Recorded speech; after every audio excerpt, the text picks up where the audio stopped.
Capítulo en que se interpreta a Teresa Cepeda y Ahumada como paradigma de la personalidad flexible.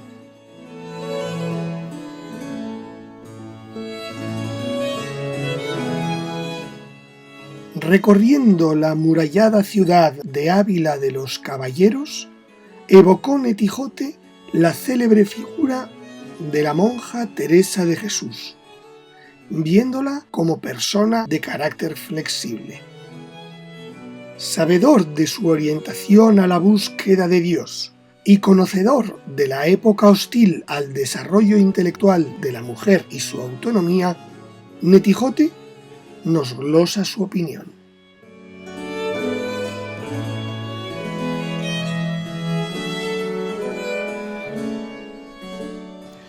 Como ella misma nos cuenta, Teresa fue una niña vivaz e imaginativa, ingeniosa y presumida, ávida lectora de romanceros y libros de caballería. La joven vio cómo se llenaba su casa de hermanos hasta que su madre falleció tras el 10º parto. El mismo camino de esposa supeditada al marido vio en su hermanastra María, 9 años mayor que ella. Huir de ese destino le indujo a entrar en un convento, a pesar de la oposición de don Alonso, su padre. En la casa familiar de Ávila y en sus primeros tiempos conventuales, era centro de atención por su amena conversación, su gusto por el canto y la danza y su simpatía. La elección de la vida monástica, su camino devocional en la búsqueda de la divinidad y su elección de la clausura pueden hacernos errar cuando entender pretendemos su personalidad.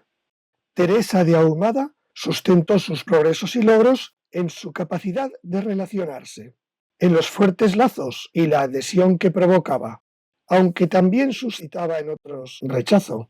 Convenció a mujeres acaudaladas y piadosas de que le abrieran sus corazones, las puertas de sus mansiones y hasta los cerrojos de sus arcas.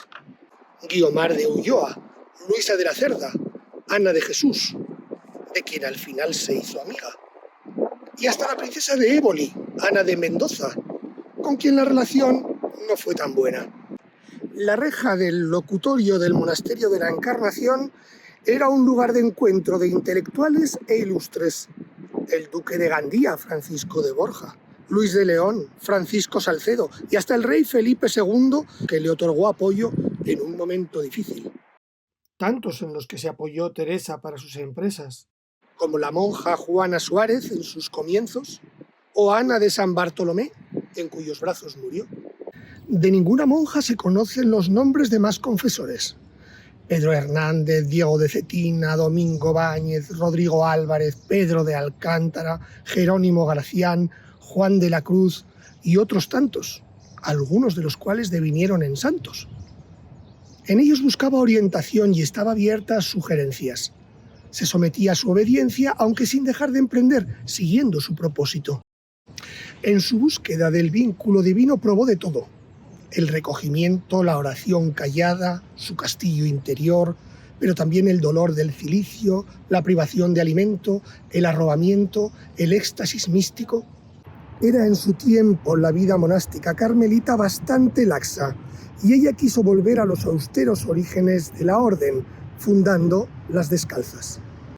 Buscaba una vida de retiro en una comunidad auténtica, de máximo 13 mujeres que seguían un régimen de vida austero, pero con hueco para la alegría, el canto, el ajedrez, concursos poéticos, para los que se reservaban 2 recreos al día. Lo que quedaba excluido y penado eran los chismorreos. Cuando tenía turno de cocina, usaba los pucheros para inventar platos, entre rezo y rezo. Su sentimiento de pertenencia le llevó a reformar su orden, no a crear una nueva, fiel siempre a su casa de la Encarnación. Para ser una monja de clausura, viajó sin descanso por Castilla y Andalucía, en el empeño de sus fundaciones, lo que es muestra de su carácter expansivo. Para lograrlo encontraba un delicado equilibrio entre la legalidad y las normas, por un lado, y la audacia y la sorpresa de tácticas de guerrilla, por otro.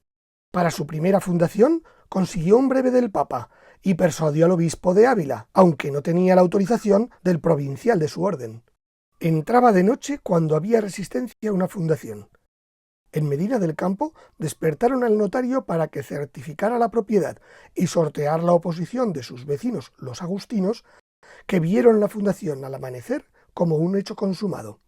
Siempre entre lo oficial y lo furtivo, Teresa no dejaba a nadie indiferente. Todos la conocían y buscaban su conversación y consejo. Y ella respondía con una curiosa mezcla de humildad y autoridad. Podría haber vivido su religiosidad en la íntima relación que experimentaba en su celda con lo divino, pero su motor vital le llevaba a compartirlo, a hacerlo social y no privado. A los 3 cumplidos más comúnmente recibidos, Teresa respondió una vez: en cuanto a hermosura, a la vista está. En cuanto a discreta, nunca me tuve por boba. En cuanto a santa, solo Dios lo sabe.